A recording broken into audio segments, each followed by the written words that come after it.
আসসালামু আলাইকুম। আজকে আমার প্রেজেন্টেশনের বিষয় হলো scopes of Islamic medical ethics in education and practice. আমার মূল টপিক্সে যাওয়ার আগে আমি আমার পার্সোনাল কিছু এক্সপিরিয়েন্স আপনাদের সাথে শেয়ার করতে চাই। আমরা তো প্র্যাকটিস করি, চেম্বারে যাই, প্রায় অনেক রুগী দেখি। তো আমার একটা রুগীর হিস্ট্রি বলছি ছোটোখাটো। এটা হলো 40 মহিলা আমার চেম্বারে আসলো। জাস্ট তার 2 হাঁটুতে ব্যথা, গত 5 থেকে 7 বছর যাবৎ তার বাইলেটারাল নি পেইন উইথ মাইল্ড স্টিফনেস। উনি এক পর্যায়ে বললেন যে স্যার আমার ব্যথা বাড়ে কমে, আমি ওষুধ খাইলে কিছুটা ইমপ্রুভ করে, কিন্তু গত 5 বছর যাবৎ উনি চেয়ারে বসে নামাজ পড়েন। তা আমি বললাম চেয়ারে কেন নামাজ পড়েন, আপনি কি ঘরের কাজটাজগুলো ভাবে করতে পারেন কিনা? বললো যে হ্যাঁ, ঘরে আমি নিচে বসা কাজগুলো একটু কষ্ট করে করি, কিন্তু নামাজ তো চেয়ারে বসে পড়তেছেন। কেন পড়তেছেন? যে আমাকে ডাক্তার সাহেব 5 বছর আগে বলছেন যে আপনি কোনো সময় নিচে বসবেন না, নামাজ আপনাকে চেয়ারে পড়তে হবে। উনি এটা খুব সিনসিয়ারলি ক্যারি আউট করতেছেন। আমি এক্সামিন করে দেখলাম যে তার মোটামুটি নিজ জয়েন্টের movement almost normal, 80% of normal বলা যায় আর কি। তাকে আমি বললাম যে আপনি একটু স্কোয়াট করেন, মানে নিচে বসেন, এবং উনি একটু কষ্ট করে বসতেও পারছেন। তখন আমি আস্কড হার যে কেন আপনি তাহলে এটা করতেছেন? বললো স্যার ডাক্তারের কথা তো, আমি তো এটা না মানে পারি না। যাই হোক, আমি তাকে বললাম যে আমি যদি বলি আগামীকাল থেকে আপনি স্বাভাবিক নামাজ পড়ার চেষ্টা করবেন, পারবেন? বললো যে হ্যাঁ আমি পারবো। তারপর এক পর্যায়ে দেখা যাচ্ছে চিকিৎসা দিয়ে চলে যাচ্ছিল, তখন আমার কাছে মনে হলো যে আচ্ছা উনি তো চেয়ারে নামাজ পড়েন, চেয়ারে নামাজটা কীভাবে পড়েন এটা একটু দেখি। ওনাকে জিজ্ঞাসা করলাম যে আপনি চেয়ারে কীভাবে নামাজ পড়েন? উনি দিব্যি চেয়ারে বসে গেলেন, ইশারায় নামাজ কমপ্লিট করে ফেললেন, রুকু সেজদা সব কিছু দিলেন। এখন আমার মধ্যে একটা জিনিস স্ট্রাইক করলো যে আমি এই চেয়ারে বসে তো আমি একটা ইবাদত করতে পারি, কারণ ইবাদত তো শুধু নামাজ আর রোজা করাই না, এখানে আমার ইবাদতের একটা স্কোপ আছে, যে কাজের মাধ্যমে আমি আল্লাহকে খুশি করব, এটাই ইবাদত। আমি তাকে বললাম যে আপনার তো নামাজ হয় নাই, চেয়ারে বসার নামাজটাও হয় নাই। কেন? আপনি দিব্যি দাঁড়াইতে পারেন, রুকু দিতে পারেন, অথচ আপনি তা করলেন না। এই দুটো তো ফরজ নামাজের, আপনি এই ফরজটাকে অ্যাভয়েড করছেন। যাই হোক, আপনি আমার কাছে ক্ষমা চাইবেন এবং কালকের থেকে স্বাভাবিক নামাজ পড়বেন। 1 বা 1.5 মাস পরে উনি এসে বললেন যে স্যার এখন থেকে আমি স্বাভাবিক নামাজ পড়তেছি। তো ইবাদতের ডেফিনেশনে হয়তো আপনারা আমাদের বক্তাদের কাছ থেকে শুনছেন যে ইবাদত মানে কি নামাজ রোজা নিজে করাই না, আরেকজনকে করতে যেয়ে বা অ্যাডভাইস করতে যেয়ে আল্লাহকে মানে জাস্ট খুশি করার টার্গেটটাই ইবাদত, আর কিছু না। ঠিক একইভাবে এই চেয়ারে বসে কিন্তু এবং এই প্র্যাকটিস থেকে আমরা অনেক পাপ অর্জন করতে পারি। আমরা অনেক রুগীকে চেম্বারে থেকে এক্সপ্লয়েট করি, অনেক রুগীকে পলিফার্মেসি করি, একটা ওষুধের দরকার আর 5টা ওষুধ দিয়ে দিই। তারপর ইনভেস্টিগেশনস, মাল্টিপল ইনভেস্টিগেশন, যেটা প্রয়োজন আছে নাই, এটা আমরা এখানে সবাই ডাক্তার, আমার বলতে কোনো দ্বিধা নেই। ইনভেস্টিগেশন যেখানে 2টা দরকার, এখানে আমি 5টা দিয়ে দিই। এইগুলো আমি মনে করি রুগীকে এক্সপ্লয়েট করা, এবং আমি এই ডাউট যে এটা দিয়ে আমরা পাপ অর্জন করতেছি কিনা আমার চেয়ারে বসে। একই সাথে আমাদের এখানে অনেক সার্জন আছে, আমি দেখতেছি আমাদের অর্থোপেডিক সার্জন আছেন, আরও অন্যান্য সার্জনরা আছে। আমাদের অপারেশন করার সময়, বিশেষ করে প্রাইভেট অপারেশন করা, আমরা রুগীদের কাছ থেকে আমরা অপারেশন একটা চার্জ নেই, সার্জনস ফি নেই। ফি দিচ্ছি রুগীর কাছে, অলরেডি কনসাল্ট করে। একই সাথে আমরা অনেক রকম ইমপ্ল্যান্ট ইউজ করি। ইমপ্ল্যান্ট যারা বিজনেস করে তারা ইমপ্ল্যান্ট সাপ্লাইতে একটা ইমপ্ল্যান্ট, এটা আমি নিজে ভুক্তভোগী, আমার এক আত্মীয়র এরকম হয়েছে। একটা ইমপ্ল্যান্ট 20,000 টাকার দাম, ডাক্তার সাহেব তার বিলের মধ্যে ধরছে 40,000 টাকা। এখন রুগী তো জানে না, রুগী তো হয়তো অন গুড ফেথ ডাক্তার সাহেবকে 40,000 টাকা দিয়ে দিল, কিন্তু এখানে এই যে 20,000 টাকা তার কাছ থেকে স্ন্যাচ করা হলো, এটা কি হালাল না হারাম? এই প্রশ্ন এখন অ্যারেস্ট করতেছে। এবং যদি এটা হারাম হয়ে থাকে, আমার কাছে মনে হয় এটা হারাম, এবং এটা যদি হারাম হয়ে থাকে আমার টোটাল ইনকামটাই হারাম হবে, কারণ it will pollute all of the money. এইগুলাতে যদি আমরা চিন্তা করতে হয় তাহলে integration of religion is the must in our curriculum. এই ইন্টিগ্রেশন আমার মনে হয় র্যাম্পেটের টার্গেটটা হলে এটাই, যে কারিকুলামে এবং আমাদের ডে টু ডে প্র্যাকটিসে যে রিলিজন, স্পেশালি মুসলিম হিসাবে ইসলামিক লজ এবং ইসলামিক আইডিওলজি, এইটা যাদের কাছে তাকে আছে তারা এই জিনিসটা করবে না। তো আজকের আমার এই এবং এই রিলিজন, আমাদের এই গত শতাব্দীর বিখ্যাত সায়েন্টিস্ট আইনস্টাইন পর্যন্ত সেই ইহুদি পরিবারের, উনি কিন্তু বলে গেছেন যে science without religion is lame and a religion without science is blind. তাহলে কেন আমরা রিলিজনকে অ্যাভয়েড করব? কেন আমরা রিলিজনকে আমার সাবজেক্টে নিয়ে আসবো না? এখন এইটাই প্রশ্ন, এবং র্যাম্পিটকে ধন্যবাদ যে তারা এই ইনিশিয়েটিভটা নিচ্ছে, যেটা এই বেশ কিছু কান্ট্রিতে অলরেডি প্র্যাকটিস হচ্ছে। আজকে আমাদের যে subject scopes of Islamic medical ethics in education and practice, এই ব্যাপারে আমি খুব একটা, এটা ফার্স্ট টাইম, মানে জাস্ট আমাদের পূর্ববর্তী বক্তা এবং পরবর্তী বক্তাদের কাছ থেকে আরও ক্লিয়ারলি জানতে পারবেন। তারপরেও আমি আমার প্রেজেন্টেশন স্টার্ট করি। ইসলামিক মেডিকেল ইথিক্সটা কি, how it is defined? Islamic medical ethics refers to the set of ethical principles and values that guide healthcare practices in accordance with Islamic theology and jurisprudence. These principles are based on the Quran and Hadith and are often grounded in the larger Islamic ethical tradition.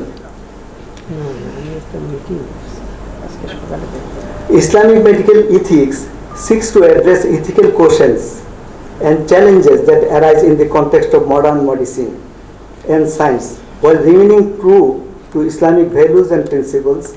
These include principles such as compassion, justice, beneficence, non-maleficence, autonomy, and the sanctity of life. আমার পূর্ববর্তী বক্তা এইগুলা already discuss করে গেছেন। Scopes of Islamic medical ethics in education.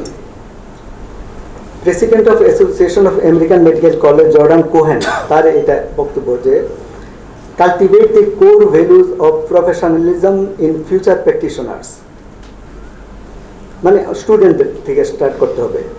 Stand firmly in support of the values that makes our profession honored and honorable. Medical profession that started off as a philosophy and went on to become a hard science is trying to re-establish itself as a caring profession that heavily employs scientific knowledge and principles in its practice. এক সময় হয়তো গত কয়েকশো বছর আগে medical সায়েন্সটা ছিল just on philosophical point of ভিউতে, এটা আস্তে আস্তে ডেভেলপ করতে করতে এখন আমরা এমন একটা পর্যায়ে আসছি যে এখানে অনেক কিছুর ইনভলভমেন্ট আছে, এবং এইগুলাকে আমরা কিভাবে প্র্যাকটিস করব, এখানে রিলিজিয়নটাকে কিভাবে ইন্টিগ্রেট করব, এটা এখন প্রশ্ন। Health care professionals are perplexed, মানে confused by the dualism of mind and body, reason and emotions, hard science and the soft sciences, curricular integration and segmentation, competence and performance, and last but not the least, technological expertise and humanism in healthcare education and provision. আজকাল অনেক বড় বড় surgery হইতেছে, অনেক বড় বড়, কারণ আমরা বিশেষ করে টেকনোলজিক্যালি এতই এক্সপার্ট হয়ে গেছি, কিন্তু পেশেন্টের ইমোশনাল সাইড, সাইকোলজিক্যাল সাইড, এই জিনিসটা যদি অ্যাভয়েড করা হয় অপারেশনের আউটকামটা কিন্তু এটাকে এফেক্ট করবে। ফর দিস রিজন এখানে সময় আসছে যে আমরা ডুয়ালিজম, আমরা আলাদাভাবে দেখবো না। Patient heart part of the patient and the psychology is the session that should be integrated. এই সময় আসছে যে একটা পেশেন্টকে আমি অনেক বড় হিরোইক সার্জারি করলাম, কিন্তু তাকে আমি কাউন্সিলিং করলাম না, পোস্ট অপারেটিভ কেয়ার নিলাম না, তাকে সাইকোলজিক্যাল বুস্ট আপ করলাম না, এই জিনিসটা কিন্তু পেশেন্টের অপারেশন আউটকামটাকে এফেক্ট করবে। ফর দিস রিজন ডুয়ালিজম থেকে আমরা বের হয়ে আসতে হবে। Over the years, these dualities have assumed conflicting symmetries, kindling the need to critically reflect upon and reorient the philosophy and practice of the profession. তার মানে এটা আবার রিওরিয়েন্টেশন, মানে ডুয়ালিজম থেকে আমরা রিওরিয়েন্ট প্রশ্ন আসছে আর কি। Principles and guidelines that shape our current understanding and practice of soft skills and humanism in healthcare practices are largely borrowed from the West. Already আমাদের পূর্ববর্তীরা বলে গেছেন যে আমাদের most of the present medical যে principle এটা হলো these are borrowed from the west, এবং আমরা চাই যে ওই ওয়েস্টের ভালো দিকগুলো রাখবো এবং যেগুলো আমাদের জন্য নেগেটিভ এইগুলোকে আমরা অ্যাভয়েড করব এবং এটাতে আমাদের ইসলাম হিসেবে ইসলামিক রিলিজিয়নটাকে ইন্টিগ্রেট করব। We should remind and teach the medical students and practitioners that human beings have body and minds and brains are dynamically interrelated. Ideally, the prevention, diagnosis and treatment of illness should be approached in a biopsychosocial framework, that medicine is both a science and art.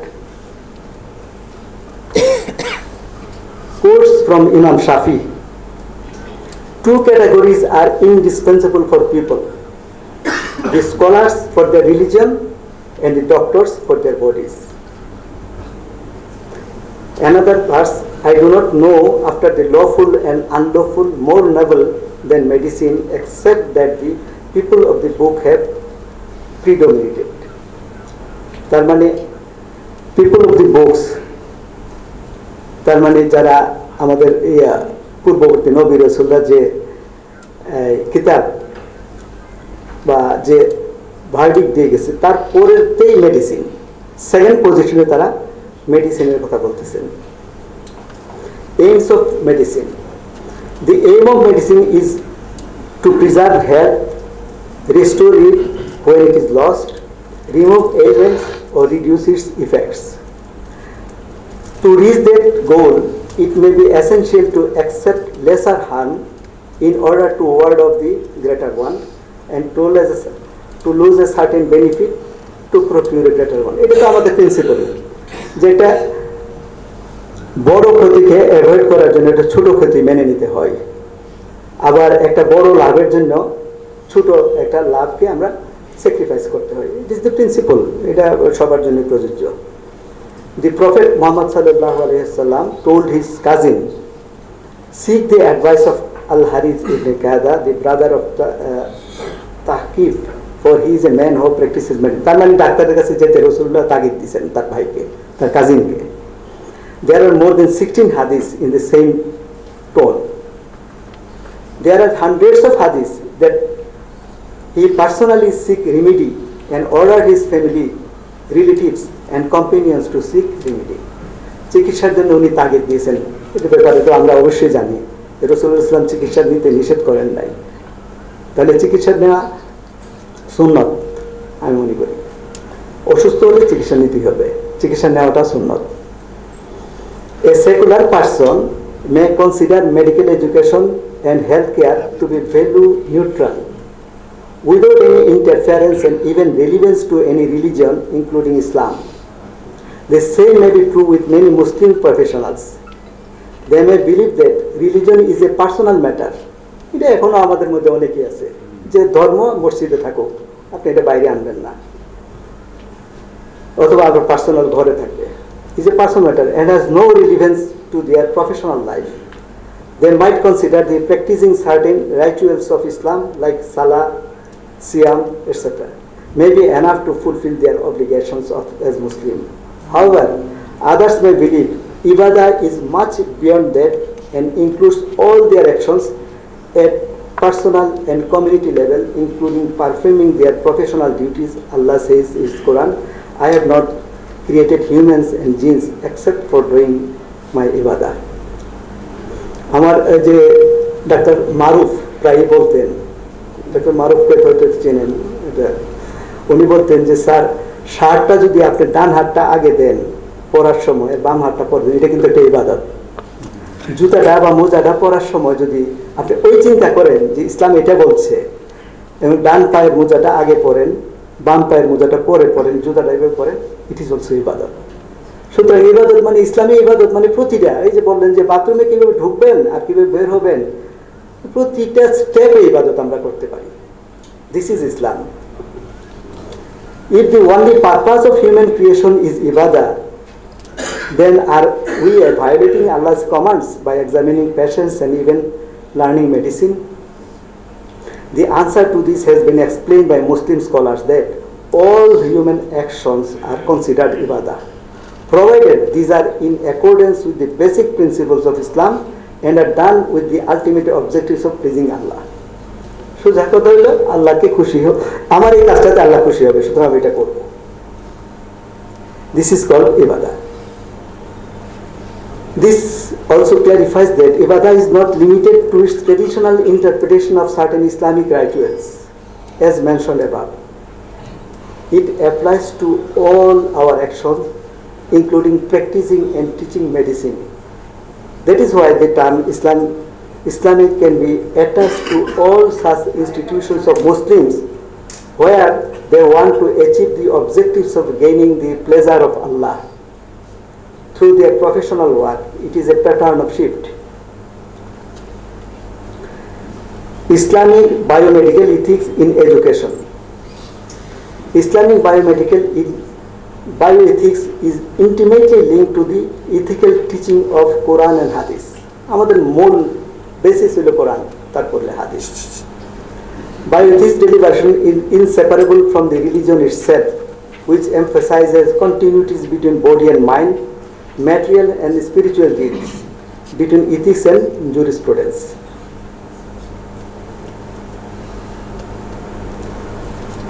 Concept of maqasid as Sharia in medical education and practice. এটা already আমাদের পূর্ববর্তী বক্তা উনি মাকাসিদ মানে যে শরিয়া সম্পর্কে বলে গেছেন। বেসিক্যালি শরিয়ার মেইন সোর্স, আমি যতটুকু জানলাম এর থেকে, যে শরিয়ার মেইন সোর্স হলো কোরআন এবং হাদিস, এবং শরিয়া ইজ মোস্ট ফিক্সড। ফিক ইজ চেঞ্জেবল, বাট শরিয়া ইজ নট চেঞ্জেবল। ফিকটা হলো এটা একটা ongoing research work. Concept of কয়েদ আল ফিক in medical education and practice, এখানে বেশ কয়েকটা বেসিক্স দিছে। Principle of intention, certainty, injury, hardship, custom. এটা আমাদের পরবর্তী বক্তারা আরও এক্সপ্লেন করবেন। যে ফিক সম্পর্কে আমার যতটুকু ধারণা, যে ফিক এটা একটা রিসার্চ ওয়ার্ক। কারা রিসার্চ করবে? তারা সবাই না, যাদের ওইরকম নলেজ আছে। বেসিক্স অফ ফিক হলো কোরআন অ্যান্ড হাদিস অ্যান্ড অ্যাক্টিভিটিস অফ মানে সাহাবিজ।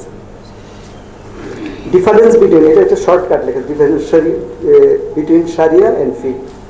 Wider circle includes all human actions. Total মানুষের ডে টু ডে অ্যাক্টিভিটিসটা শরিয়া কন্ট্রোল করতেছে। Confined to what are commonly understood as human acts as far their legality or illegality are concerned. The body of the revealed injunctions are found both in Quran and Sunnah, Shariate. Fiqh is one component of Sharia. Sharia is fixed and unchangeable, but certain rulings, in case of fiqh, rulings are changes to the changes of circumstances under which it is applied. যেমন blood ট্রান্সফিউশনের ব্যাপারে বলা আছে, organ ট্রান্সপ্লান্টেশনের ব্যাপার আছে, এগুলো তো ছিল না এক সময়। যখন এগুলোর প্রশ্ন অ্যারাইজ করে তখন এই ফিকের প্রশ্ন আসে যে এটা ইসলাম কতটুকু অ্যালাউ করবে, কতটুকু করবে না।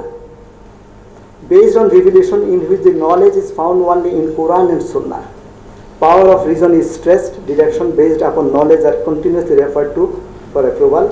Various degree of approval or disapproval actions are either legal or illegal.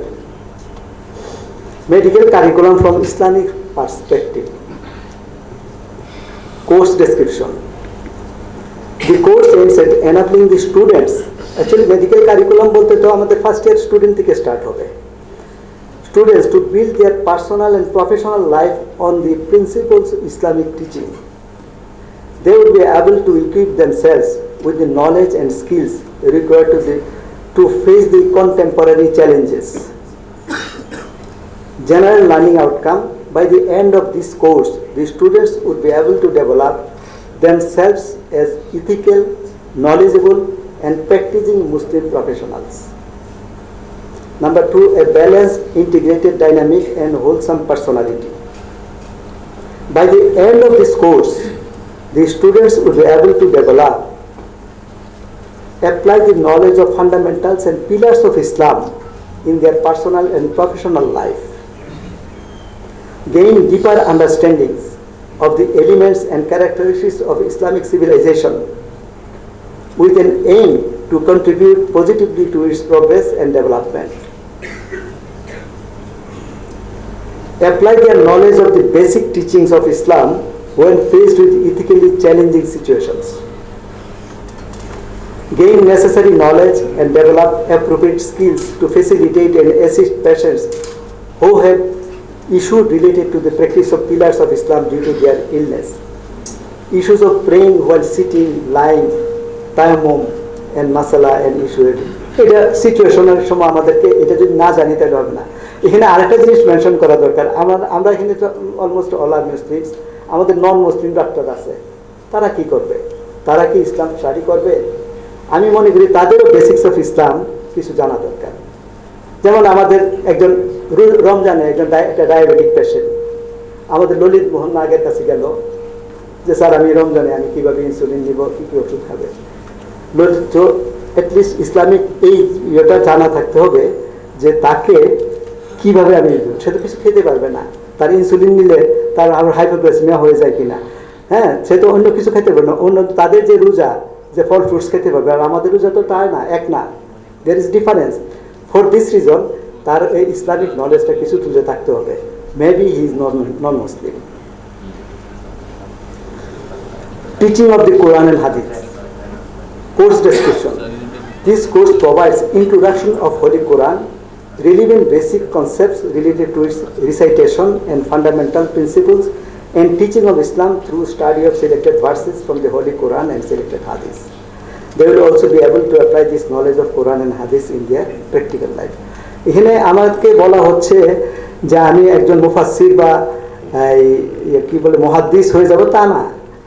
হ্যাঁ, আমাকে আমার সাবজেক্ট রিলেটেড যে প্রশ্নগুলো অ্যারাইজ করে এইগুলোর সলভ যাতে on the basis of Quran and ফিক হয়, এটাই হলো মেইন জিনিস। সুতরাং আমাদেরকে এটা স্টাডি করতে হবে। আর বেসিক যে জিনিস আমাদেরকে কোরআন সহিভাবে তেলাওয়াত করা, সুন্দরভাবে তেলাওয়াত করা, এটা একটা কম্পালসারি প্রত্যেকের, আমাদের মুসলিম ডাক্তার বা student. The students will be given an insight of Islamic laws and regulations, particularly in the perspectives of the modern world and its prevailing morality. General learning outcomes: by the end of this course, the students will be able to apply the basic principles and teaching of Islam in their personal and professional life. Specific learning outcomes: by the end of this course, the students will be able to inculcate the basic concept of Quran and teaching in their life, explain the qualities of the believers in the light of the Quranic teaching, recognize the importance of dua in light of the teaching of Quran and performs dua regularly with its ethical learn in light of the teaching of Quran and Hadith, develop basic understanding of the knowledge of Hadith and Sunnah and the selected al Hadith through apply them. আমরা যারা practice করি, আসলে আমি এটা বেশ হয়তো আগে করতাম না, এখন এটা করে থাকি। আমি বেশ যখন চেম্বারে বসার আগে একটা দোয়া করি। আমি বলি যে স্যার আল্লাহ, আমি এই চেম্বারে আজকে চেয়ারে বসছি, আমি রুগীর কতটুকু উপকার করতে পারবো জানি না, কিন্তু আমার দ্বারা যাতে অপকারটা না হয় এই সুযোগটা আমাকে মানে দিও। এই দোয়াটা আমি করে থাকি, চেষ্টা করি আর কি। Develop the skill to recite the Holy Quran with correct pronunciation and annotations in the manner in which Allah wishes us to recite it. Adopt good manners, avoid social evils, and develop their moral conduct in light of the teaching of the Quran and Sunnah.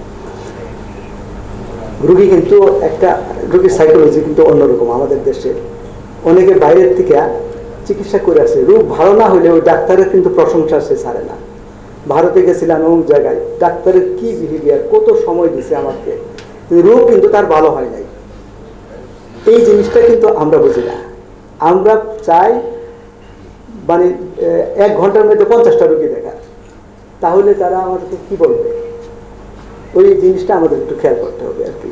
1 ঘন্টার মধ্যে তাদের রুগীকে সময় দিতে হবে, তাকে psychologically boost up করতে পারি, রোগ সম্পর্কে একটু এক্সপ্লেন করতে পারি। হ্যাঁ, এই জিনিসগুলো নাই দেখে আমাদেরকে অনেক সময় বদনাম করে দিতে হয়।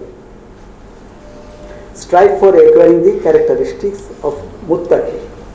মুত্তাকি তো এটা বিরাট বড় term. Demonstrate collegiality, mutual respect and accommodative behavior towards each other during group discussion. Professional ethics in healthcare practice. This course highlights the importance of moral conduct in human life in the personal and professional perspectives.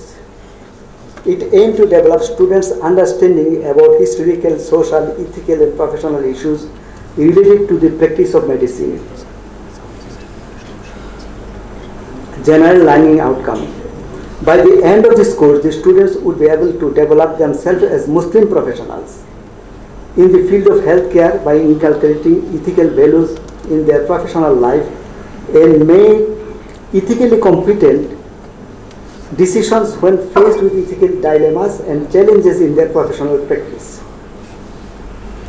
Acquire the knowledge of basic ethical principles enshrined in the Islamic source to enable exercise of professional judgment. Critically evaluate the ethical implications of what medical practitioners do and make ethically sound judgment. Equip themselves with necessary knowledge, skills and behavior to not only elevating the physical health problems of their patients but look after their mental, spiritual and psychosocial issues as well. আমার মনে হয় এই ব্যাপারে আমরা সবাই খুব ভালোই জানেন যে শুধু রোগীকে চিকিৎসা না, তাকে কাউন্সিলিং, তার সাইকোলজিক্যাল বুস্ট আপ, এগুলো আমাদের দায়িত্বের মধ্যে পড়ে। এই আমার প্রেজেন্টেশন শেষ। আমি আর 5টা মিনিট সময় নিব, আপনাদেরকে একটা শেয়ার করব একটা ভিডিও ক্লিপ। এটা হলো একটা ক্যাডাভারিক ওথ কিভাবে নিয়েছে এবং আমরা এইভাবে নিচ্ছি কিনা ফার্স্ট ইয়ার মেডিকেল স্টুডেন্টদের ব্যাপারে।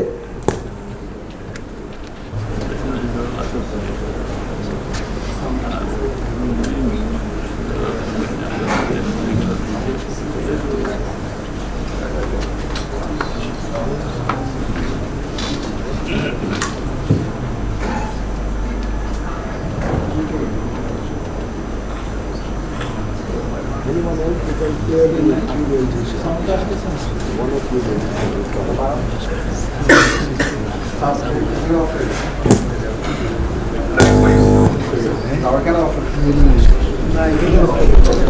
Hospital, you like the hospital? Okay. Now, this activity is cadaveric oath. The body lying in front of. So, how are you feeling? Excited? How was your yesterday? Amazing. What did you learn the most? I just visit the hospital and college. Right. Anyone else who can share the experience? One of you maybe from this side. Anything which was extraordinary for you? Hospital, you like the hospital. Okay. Now, this activity is cadaveric oath. The body lying in front of us was a human being like us. He was born to our parents. I'm sure everyone greeted him with love, with care, and he spent a period of time in this world. And now that body is lying in front of us.